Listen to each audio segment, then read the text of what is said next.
तो है गाइस, कैसे हो आप लोग। तो स्वेलो स्टार अर्जुन कॉन्टिनेंट के नेक्स्ट इन नोवेल के चैप्टर नंबर 252 में आप सभी का स्वागत है। तो चलिए शुरू करते हैं।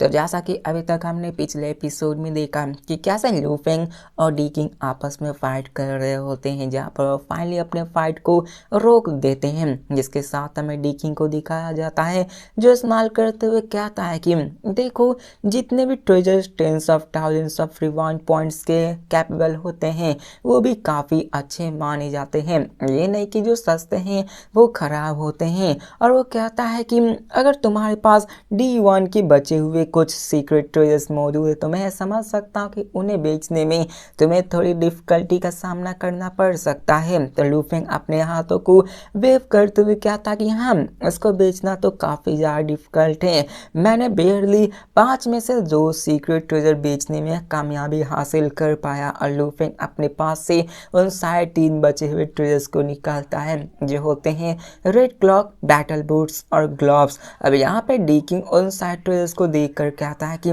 तुमने तो 2 मोस्ट वैल्यूएबल वंस को बेच डाला है और 3 जो बचे हुए हैं वो मोस्ट ऑर्डिनरी ही बचे हुए हैं। जिसके साथ वो आगे कहता है कि देखो, ये तीनों treasures early stage of God empress के लेवल की ट्रेजर्स हैं। तो ऐसा क्या है, चलो मैं यानफेंग एंशिएंट किंगडम्स इन सबको वापस खरीदता है और इसके लिए मैं तुम्हें 10,000 ह्यूनियन क्रिस्टल देने को तैयार हूँ। अब है कि ह्यूनियन क्रिस्टल्स किसी भी गेस्ट के पोजीशन को एक्सचेंज किया जा सकता है एंशिएंट कंट्रीज में, और इसको मेरिट के रूप में भी यूज़ किया जा सकता है। 10,000 ह्यूनियन क्रिस्टल की बात करें तो इसको और कन्वर्ट किया जाए तो वे tens of billions of merit points में तब्दील हो जाते हैं। मतलब एक एक क्रिस्टल्स काफ़ी ज़्यादा महंगा होता है। जिसके साथ वो कहता है कि ये सभी काफ़ी है इतना अचीवमेंट पॉइंट्स किसी भी second level of God Kings को हैरान में डालने के लिए। यहाँ तक कि एम्प्रेस और मोनार्सिस के पास भी इतने ज़्यादा मेरिट पॉइंट्स नहीं आ पाते हैं, उन्हें भी काफ़ी ज़्यादा मेहनत करनी पड़ती है। मतलब tens of billions of merit points सच में देखा जाए तो काफ़ी ज़्यादा होता है। क्योंकि जब लू फेंग ने अपनी पहली रेड निकाली थी तो उस वक्त लू फेंग ने टोटल सम जो किया था वो शायद 80 मिलियन के आसपास था। तो देखा जाए उस हिसाब से तो 10 बिलियन काफ़ी ज़्यादा है, लेकिन लू फेंग के लेवल के हिसाब से भी कम है। लू फेंग भी हामी भरता और कहता है ठीक है। और लू फेंग को पता था कि उन सारे लो लेवल ट्रेजर्स को बेचने में उसे काफ़ी ज़्यादा परेशानी का सामना करना पड़ सकता है, और जबकि ये यानफेंग एंशिएंट किंगडम का बंदा ही वापस इसको खरीद रहा है जिससे कि लू फेंग ने लूटा है। तो लू फेंग के लिए इससे अच्छी डील और हो ही क्या सकती है। लू फेंग भी हामी भरता है और डी किंग भी कहता है ठीक है, और वो अपने पास से डजन्स ऑफ ह्यूनियन क्रिस्टल्स के बैग्स को लू फेंग के सामने लाकर रख देता है।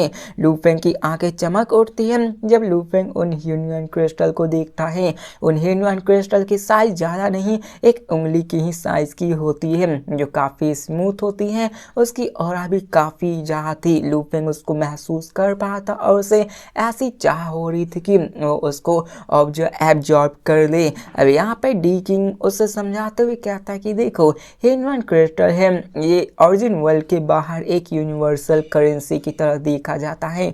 मतलब हमारे कंट्री में देख लो रुपए यूज किए जाते हैं, वैसे सोलर स्टार के ओरिजिन कॉन्टिनेंट के ओरिजिन वर्ल्ड में, मतलब ओरिजिन वर्ल्ड के बाहर जितनी भी दुनिया है वहाँ का सेम कॉमन ह्यूनियन क्रिस्टल ही मौजूद होता है। और वो बताता है कि इसे असल में ह्यूनियन बीइंग्स के पावर से कंडेंस करके बनाया जाता है, जिसको कि हम लोग कंडेंस करके बनाते हैं। इन सब का साइज फिंगर टिप के जितनी रखी जाती है ताकि इसको ट्रांजैक्शंस के लिए अच्छे से यूज की जा सके। अब करेंसी आपके साइज जितनी बड़ी होगी तो उसे पैसों की तरह थोड़ी ना देखी जाएंगी। अब यहाँ पे लू फेंग अपने हाथों को वेव करता हुआ ह्यूनियन क्रिस्टल्स के पास को कलेक्ट करता है, लेकिन वहाँ पे लू फेंग 3 क्रिस्टल्स को बाहर ही छोड़ता है क्योंकि वो उसको महसूस करना चाहता था। डी किंग लू फेंग को बताते हुए कहता है कि ह्यूनियन क्रिस्टल उन सभी लोगों के लिए बेनिफिशियल है जो कि केज वर्ल्ड के अंदर मौजूद हैं। अब लू फेंग उसी क्रिस्टल्स को देख रहा था और कहता कि क्या इसे ही यूनिवर्सल करेंसी कहा जाता है।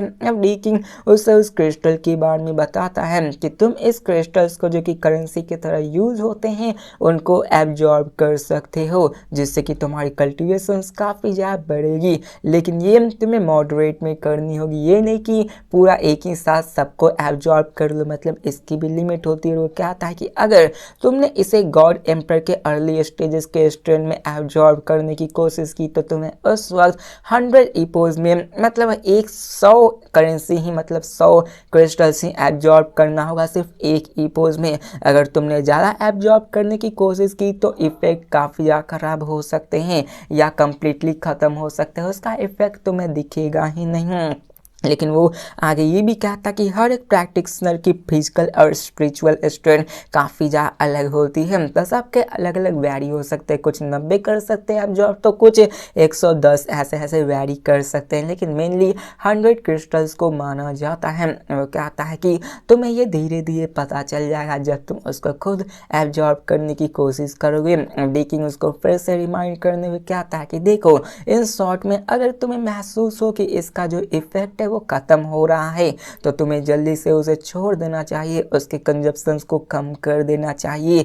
और वो कहता है कि जब तक तुम अपने कंजप्शंस को कम रखते रहोगे तुम्हारे पास जो ह्यूमन क्रिस्टल की इफेक्ट है वो उतनी ही बेहतर होती रहेगी। तुम इसको एब्जॉर्ब कर सकते हो तब तक जब तक कि तुम केज वर्ल्ड को ब्रेक थ्रू बाहर निकलने के काबिल ना हो जाओ। अब लू फेंग भी हामी भरते हुए कहता है कि हाँ ये तो सच में काफ़ी अमेजिंग है। अब यहाँ पे बताया जाता है कि ह्यूमन क्रिस्टल को ऑर्डिनरी गेस्ट ऑफिसर्स जो कि 2 एंशिएंट नेशंस के होते वो भी यूज़ कर सकते हैं, लेकिन इसे ज़्यादातर गॉड एम्प्रेस ही यूज़ किया जाया करते थे। और यहाँ पर ये कह सकते हो कि एक एडेप्टल ट्रेजर से, जैसा कि ये यूनिवर्सल करेंसी है तो यार सबके पास होना ये कंपलसरी होता है। जिसके बाद डी किंग वहाँ पे लू फेंग को एक टोकन देती हुई कहता है कि ब्रदर इनहम तुमने कहा था कि तुम एक सीक्रेट मेथड्स को कल्टीवेट कर रहे हो, अगर तुम उसको कल्टीवेट कर लो और सारी चीज़ें रेडी हो जाए तो तुम मुझे किसी भी टाइम नोटिफाई कर सकते हो। उस वक्त इस टोकन को क्रश कर देना, मैं इमीडिएटली सेंस कर लूँगा। यहाँ पे बाकी जो बंदे थे जो कि दूर से देख रहे थे वो डी किंग के मैसेज को भेज सकते थे। मतलब जितने बाकी के और बंदे थे इस ओरिजिन कॉन्टिनेंट में वो सारे बंदे डी किंग को मैसेज से भेज सकते थे। लेकिन डी किंग अर्थ से एक्लूजन में रहता था तो उसके मैसेज को नहीं देख पा रहा था। लेकिन लू फेंग को जिसने उस टोकन को दिया था लू फेंग उसको क्रश करता है तो लू फेंग की वो मैसेज का वो समझ सकता है, उसको महसूस कर सकता है, वो अपने सेक्लूजन को छोड़कर बाहर आ सकता है क्योंकि डी किंग ये समझ चुका था कि ये बंदा काफ़ी ज़्यादा पावरफुल है और इसके ओरिजिन कॉन्टिनेंट के एक्सप्लोरेशन के टाइम इसकी काफ़ी ज़्यादा मदद कर सकता है। अब लू फेंग भी प्रॉमिस करते हुए कहता है ठीक है हम लोग एक बार रेडी हो जाए, मैं जब ओरिजिन कॉन्टिनेंट को छोड़कर जाने वाला हूँ तो मैं ज़रूर ब्रदर किंग को इसके बारे में इन्फॉर्म करूँगा। अब ये सुनकर डी किंग स्माइल करता है, वो भी हामी भरता है, पीछे मुड़ता और गायब हो जाता है। जिसके बाद हमें यानफिंग एंशिएंट कंट्री किंग डू का सीन दिखाया जाता है जहाँ पे एम्पर किंग के पैलेस के अंदर टोटल में 11 एम्पर जिसमें कि एम्पर फू, एम्पर यान, एम्पर जीजू फे, एम्पर चू बाकी सारे गैदर हुए थे। कुछ के मेन बॉडी थे तो कुछ के क्लोन्स मौजूद थे और यहाँ पर उन सभी ने उस बैटल को देख रखा था। उस बैटल में जहाँ पे डी किंग और लॉर्ड ऑफ गैलेक्सी की बैटल में जो फाइट हो रही थी, मतलब उन दोनों के बीच में जो फाइट हो रही थी वहाँ पे उन्होंने लू फेंग के उस 9 स्टोरी टावर को भी देख रखा था, जिसके कारण वो भी हैरान हो गए थे कि उस 9 स्टोरी टावर से वो आराम से डी किंग को ईजिली हरा दिए थी। जिसके साथ हमें यहाँ पे बताया जाता है कि यानफिंग एंशिएंट किंगडम्स के जितने भी बंदे थे उन्हें अपने यानफिंग एंचेस्टर और डी किंग पे काफ़ी ज़्यादा घमंड था, काफ़ी ज़्यादा प्राउड महसूस करते थे क्योंकि एक बार यहाँ पे एम्पर को छोड़ दिया जाए तो डी किंग का कोई भी मुकाबला कर ही नहीं सकता था पूरे के पूरे ओरिजिन कॉन्टिनेंट में। इसी के साथ डी किंग भी अपने मेन हॉल में अपीयर हो जाता है और 11 एम्प्रेस डी किंग की तरफ देखकर उसको ग्रीट करते हैं। अब डी किंग भी अपने क्लासमेट्स की तरफ देखकर कहता है कि लॉर्ड ऑफ द गैलेक्सी वो काफ़ी ज़्यादा पावरफुल पावरफुल है, उसके पास एक ऐसा पावरफुल सीक्रेट ट्रेस है जो कि मुझे आराम से हरा सकता है, मतलब मैं भी उसको हरा नहीं सकता हूँ। अब ये सुनकर तो वो सारे के सारे 11 एम्प्रेस काफ़ी ज़्यादा हैरान हो जाते हैं कि यहाँ तक कि डी किंग भी जो खुद इतना पावरफुल है वो खुद से ये कबूल कर रहा कि वो उस बंदे को हरा ही नहीं सकता है। जिसके साथ डी किंग पर से कहता है कि पावर जो है ओरिजिन कॉन्टिनेंट में वो काफ़ी ज़्यादा लिमिटेड है, अगर एंचेस्टर खुद आके उसके खिलाफ एक्शन क्यों न लेंगे तो उन्हें भी फिर भी अपने पावरफुल सीक्रेट ट्रेस को यूज़ करना पड़ेगा ताकि वो लॉर्ड ऑफ गैलेक्सी को ओवरवेल्म कर सके, उसको ओवर पावर कर सके। लेकिन फिर भी अगर वो उसको ओवर पावर करने में सक्षम हो गए लेकिन फिर भी वो उसको जरा सा भी इंजर्ड नहीं कर सकते हैं। और डी किंग जेंटली कहता है कि जो लॉर्ड ऑफ द गैलेक्सी उसका फाउंडेशन एस्टैब्लिश हो चुका है और वो वहाँ से गायब होकर चला जाता है। 11 के 11 एम्पर्स एक दूसरे के मुंह ताकते रह जाते हैं, उनके पास कोई जुबान नहीं होता, कोई शब्द नहीं होता कि आखिरकार कहा किया जाए। और डियान जो होता है उसके मन में चिल सी हो जाती है और कहता है कि यहाँ पे डी किंग ने कहा कि एंचेस्टर भी आ जाए तो वो अपने सीक्रेट ट्रेस से उसको हर्ट नहीं कर सकते। आखिरकार ये लॉर्ड ऑफ गैलेक्सी कितना ही ज़्यादा पावरफुल है। अब एम्परर फू भी कहता है कि हम एम्प्रेस उसके सामने काफ़ी ज़्यादा हेल्पलेस है, यहाँ तक कि ठंडा एंचेस्टर और साथ में ईजी डोमेन के एंचेस्टर भी उसका कुछ नहीं कर सकते हैं। एक तो पहले ही वो दोनों एंचेस्टर से इतने सारे एनिमीज थे, ऊपर से एक और गैलेक्सी लॉर्ड आ गया है। तो एम्परर कॉन्ग भी कहता है कि लगता है कि एम्परर युआन के साथ जो हुआ है उसके बारे में हम सिर्फ एंड्योर ही कर सकते हैं, हम उससे फाइट उसका बदला नहीं ले सकते हैं। तो यहाँ पे हमें दिखाया जाता है सारे बंदे को जो कहता कि हाँ तुमने सही कहा। डियान उसको डांटते हुए कहता कि डी कॉन्ग अब ऐसी बातें करना बंद करो, हम चाह कर भी उसका रेवेंज नहीं ले सकते हैं। अब डी कॉन्ग वहाँ से चला जाता है और वहाँ पे एक एक करके डीजू फेंग और बाकी के जाने लगते हैं। एम्परर फू वहीं पे रुका होता है जो कि थोड़ा सा ट्रबल में होता है और वो सोचते हुए कहता है कि ये गैलेक्सी लॉर्ड काफ़ी ज़्यादा पावरफुल है, उसके पास तो एक सीक्रेट ट्रेस भी मौजूद है,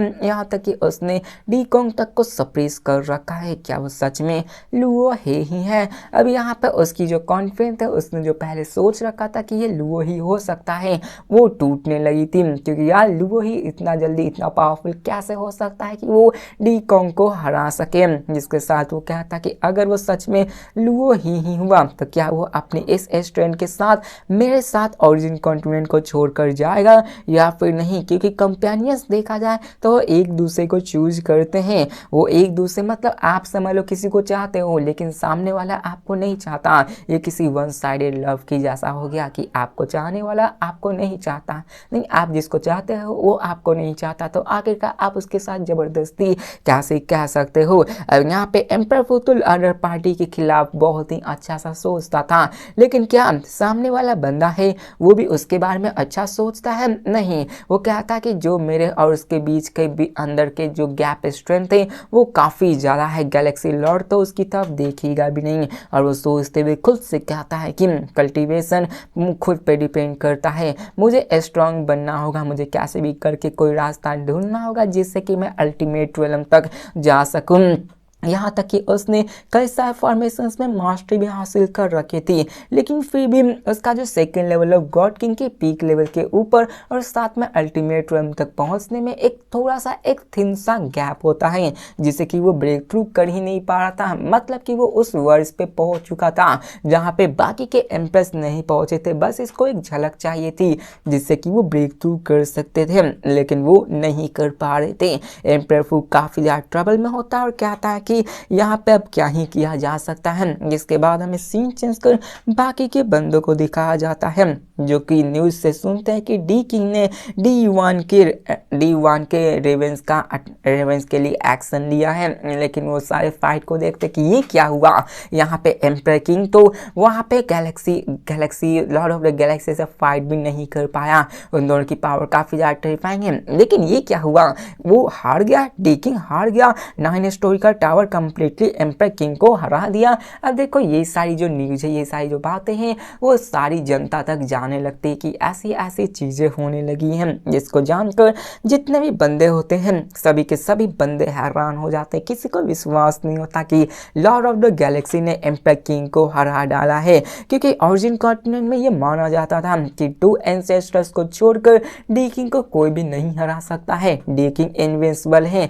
लेकिन इस वक्त लॉर्ड ऑफ द गैलेक्सी ने अपने 9 स्टोरी टावर्स को लेकर कंप्लीटली डी किंग को ओवर पावर कर दिया था। डी किंग उसके सामने कुछ कर भी नहीं पाया था। यहाँ पे जितने भी थंडर एंसेंट किंगडम्स के बंदे होते वो कहते हैं कि हम थंडर एंसेंट किंगडम्स के बंदे को, हमारे एंसेस्टर को छोड़कर हमारे पास कोई भी ऐसा बंदा नहीं है गॉड किंग के ऊपर के लेवल का। मतलब थंडर एंसेंट किंगडम में मोनार्चीज तो है, लेकिन वो भी सभी भी second level of God king जितने पावरफुल हैं। उनके पास इकलौता जो गॉड किंग के ऊपर लेवल गया है वो सिर्फ उनका एंसेस्टर होता है। उनके पास यानफेंग एंसेंट किंगडम्स के जैसे डी किंग मौजूद नहीं था, जो कि एक और बंदा अपने उस लेवल तक गया था। इसलिए वो कहते हैं कि हमें और भी ज़्यादा कॉशियस रहना होगा। मोनार्चीज ऑफ थंडर एंसेंट किंगडम्स काफ़ी ज़्यादा अलार्म रह रहे थे यानफेंग एंसेंट किंगडम से ज़्यादा। अब यहाँ पे सीन चेंज कर हमें माउंटेन सिटिंग गेस्ट को दिखाया जाता है, जहाँ पे वो भी इस न्यूज़ को देखते हैं और उन सारे इमेजेस को देखने लगते हैं जो कि थंडर चैम्बर ऑफ कॉमर्स से मिली होती है।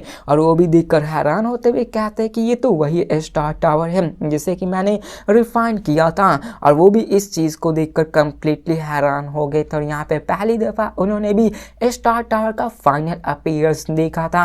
अब सिटिंग माउंटेन गेस्ट भी पजल हो जाते, हैरान हो जाते, जैसा कि हम और आप लोग अभी तक होते आए हैं। जहाँ पे वो कहते हैं कि आखिर का स्टार टावर जो कि गॉड किंग रियलम का फर्स्ट लेवल का सीक्रेट ट्रेजर से वो डी किंग को कैसे हरा सकता है। मतलब यहाँ पे हमें पता चलता है सिटिंग माउंटेन गेस्ट के ही मुंह से कि जो स्टार टावर था असल में वो गॉड किंग रियलम का फर्स्ट लेवल का ही सीक्रेट ट्रेजर होता है, क्योंकि वही उसके क्रिएटर है तो वो झूठ नहीं बोल सकते हैं। लेकिन सिटिंग माउंटेन गेस्ट फिर से सोचते हुए कहता है कि मुझे याद है कि स्टार टावर को जब मैं रिफाइन कर रहा था तो उस वक्त गलती से न जाने कहीं से एक गोल्डन नाइट उसमें आकर इन्फ्यूज हो गई थी, जो कि काफ़ी ज़्यादा स्पेशल लग रही थी। उसके स्ट्रेंथ से देखा जाए तो मैंने अपनी फॉर्जिंग में काफ़ी ज़्यादा कॉशियस बर्ताव का मतलब काफ़ी ज़्यादा बर्ताव रखा था कि कोई गड़बड़ी ना हो, यहाँ तक कि मैं थोड़ा सा भी मिस्टेक नहीं हो सकता था अपने मटेरियल्स को। लेकिन फिर भी न जाने कहाँ से गोल्डन लाइट सारे फॉर्मेशंस को, सारे डोमेन को, हर एक चीज़ को नेग्लेक्ट करते हुए स्टार टावर के साथ जाके मर्ज हो गई थी। जहाँ पे माउंटेन सिटिंग गेस्ट को भी शुरुआत में सेंस हुआ था कि उसमें कुछ ना कुछ तो गलत है, लेकिन जैसे जैसे टाइम बीता वैसे वैसे गोल्डन लाइट स्टार टावर्स में कंप्लीटली मर्ज हो गया और स्टार टावर भी अपने शेप को ले लिया होता है। और इसके पर्सपेक्टिव से स्टार टावर सिर्फ एक first level of God king realm का ही ट्रेजर होता है।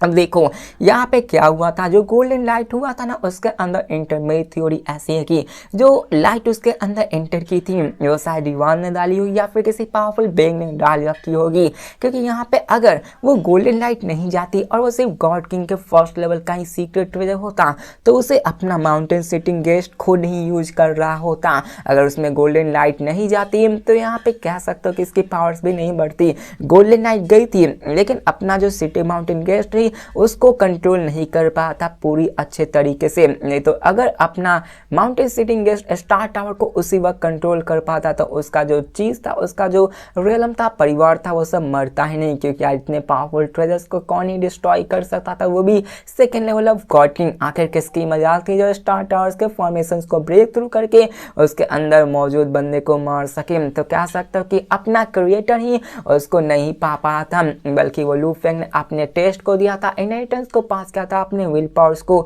दिखाया कि हाँ मैं इस काबिल हूँ, तब जाके लू फेंग को स्टार टावर मिला होता है। वरना कह सकते हैं कि यहाँ पे लू फेंग को स्टार टावर ना मिला होता तो वो कब का मारा जा चुका होता। अगर अपने माउंटेन सिटिंग गेस्ट को मिल चुका होता तो ये कहानी होती नहीं, अर्थ बनता नहीं और ये सारी चीज़ें होती नहीं। ऐसा लगता है कि ऑलरेडी किसी ने इतिहास को रच रखा था। मतलब देख रहे हो हर एक चीज़ एक सिलसिले से चल रही थी। कह सकते हो कि माउंटेन सिटिंग गेस्ट जब स्टार स्टार टावर बना था वो गोल्डन लाइट उसमें एंटर ना करती तो इतना पावरफुल ट्रेजर्स भी ना बनता। अगर वो गोल्डन लाइट एंटर ना करती, अपना माउंटेन सिटिंग गेस्ट अपने ही खुद के ट्रेजर्स को यूज कर रहा होता, अपने आप को प्रोटेक्ट करता। अगर प्रोटेक्ट करता तो उसका होम डिस्ट्रॉय नहीं होता और वो यूनिवर्स ओशन में नहीं एंटर करता।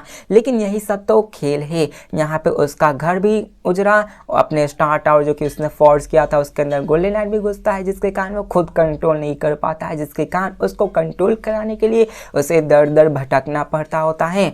पूरे यूनिवर्स ओशन में कोई नहीं मिलता तो बाद में जाकर वो अर्थ को क्रिएट करता है, क्योंकि ये स्टार टावर को कंट्रोल करने का मेन ही चीज होता है अपनी विल पावर्स को साबित करना कि मेरी विल पावर्स इनफ है। लू फेंग की विल पावर्स उस वक्त तक काफी ज्यादा थी। अब इसी के साथ लू फेंग ने भी स्टार टावर को कंट्रोल किया और अपने अभी तक के सिलसिले को देखते ही आ रहे होंगे। यहाँ पे हमें बताया जाता है कि अपना जो क्रिएटर होता है माउंटेन सिटिंग गेस्ट, वो भी उसके ट्रू मिस्ट्रीज को नहीं समझ पाया होता है और अपने माउंटेन सिटिंग गेस्ट को भी उसको समझने में काफी ज्यादा मुश्किल हो रही थी। वो तो लू फेंग था जो कि अपने मौत के किनारे पे मौत आने पे मतलब लू फेंग मर ही जाता अगर उसने स्टार टावर के रिकॉग्निशंस को नहीं लिया होता।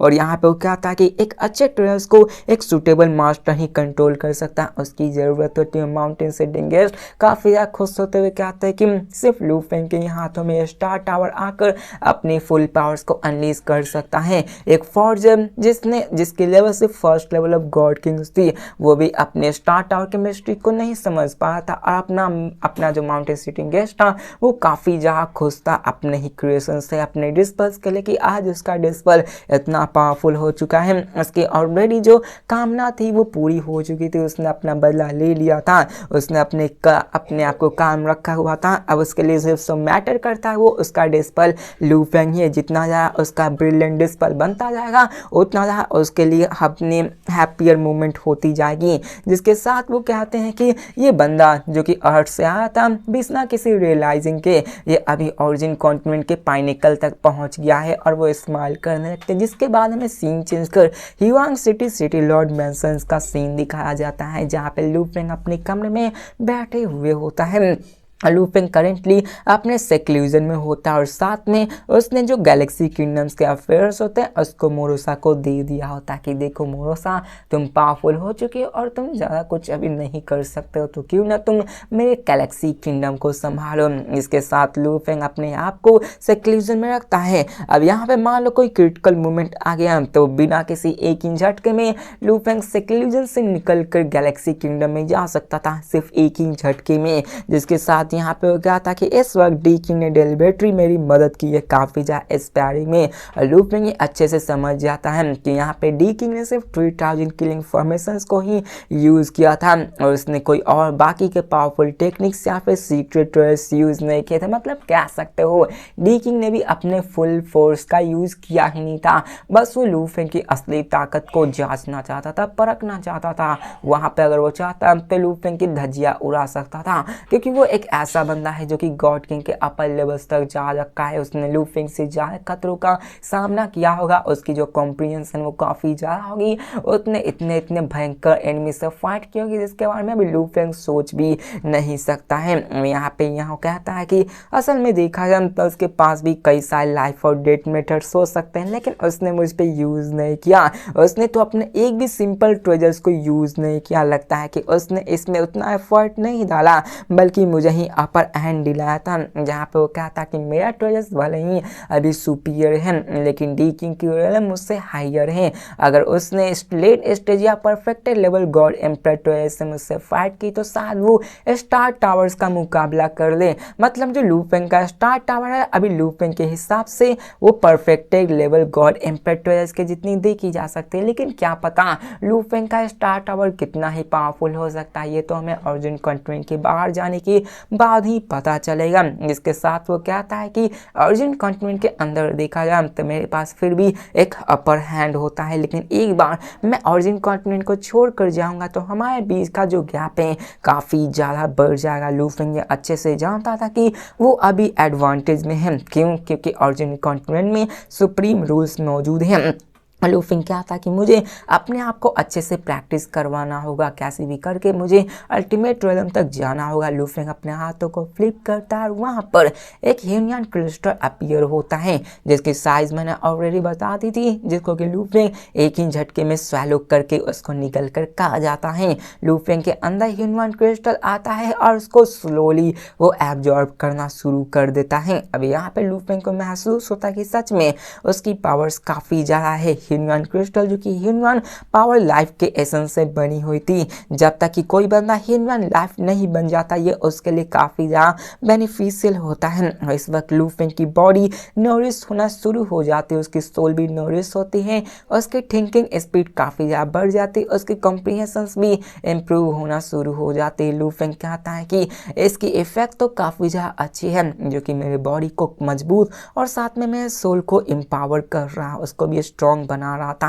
ह्यूनियन क्रिस्टल धीरे धीरे सबको स्ट्रॉन्ग बनाता था, लेकिन वो काफ़ी ज़्यादा स्ट्रेंथनिंग कर देता था। थियोरेटिकली बात की जाए तो इन्फिनाइट ह्यूनियन क्रिस्टल को इन्फिनाइट टाइम के अंदर एब्जॉर्ब किया जा सकता है, जिसके कारण उसकी बॉडी बहुत ज़्यादा टेरिफाइंग पावरफुल हो जाएगी। लेकिन यहाँ पे कोई उसको ऐसे ही तो नहीं एब्जॉर्ब करेगा, मतलब यार किसी के पास अनगिनत पैसे आए तो उसको दिन भर बैठकर एब्जॉर्ब करते हुए अपने सोल अपने बॉडी को स्ट्रॉन्ग नहीं बना लेगा क्या? ऐसा नहीं था। जैसा कि डी किंग ने बताया कि एक इपोस के अंदर सिर्फ आप 100 क्रिस्टल्स को ही एब्जॉर्ब कर सकते हैं, उससे ज़्यादा किया तो देख सकते हो कुछ साइड इफेक्ट्स, उसमें कमजोरी आ सकता है या फिर उसका फुल नेग्लिजिबल इफेक्ट खत्म हो सकता है।